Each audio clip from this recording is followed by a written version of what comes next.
I sort of woke up one day and I realized that I had transitioned out of trauma and I had basically been running away from being a woman.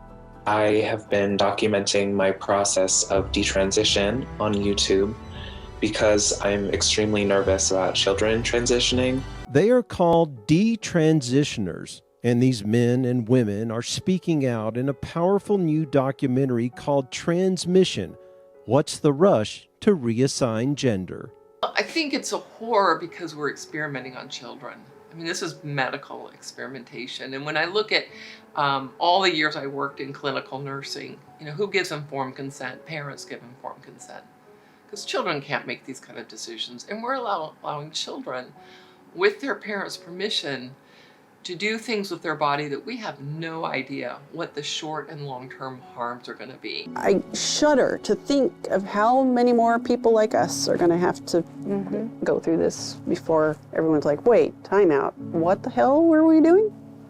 As far as my daughter goes, I don't know. Until enough kids get harmed, and that's so depressing. I have a little bit of hope for my daughter. Just because she was on the testosterone for 4.5 months and it did a lot of damage to her brain because she had some underlying issues. She should never have even been prescribed testosterone, but that doesn't matter to Planned Parenthood. So she has a lot of memory problems now, and that really bothers her. Target audience is parents. Yeah. And parents of all religions, non-religions, politically conservative, liberal. This is affecting them in their own home with their own children, their own children's friends in their schools.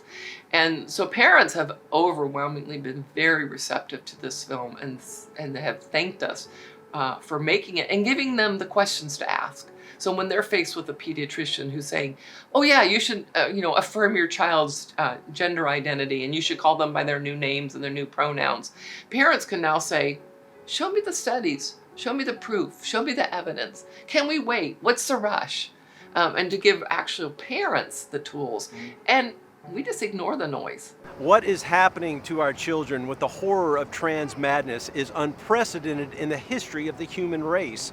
But Jennifer has come here to the nation's capital to get the word out. She's doing a series of high-profile interviews in the next couple of days.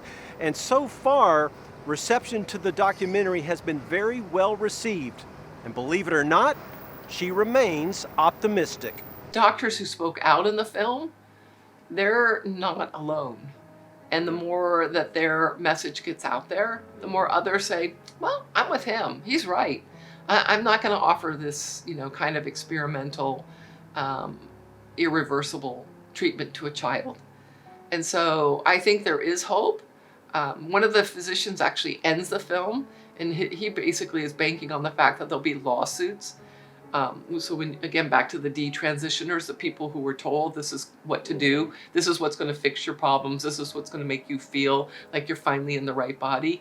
As those voices, kind of mount, and there's more and more of those detransitioners speaking out, I do think that the medical community and the insurance providers who are, covering this as a treatment, as a therapy, are going to be put on notice, and there's going to be some serious lawsuits. And that's what's happened in the United Kingdom. And we profile that very famous case in the film, which is, a very outspoken detransitioned woman who was told this is, she was a minor, she was a young teenager, had her breasts removed, had a total hysterectomy, went on testosterone, did the full medical and surgical transitioning. It didn't work.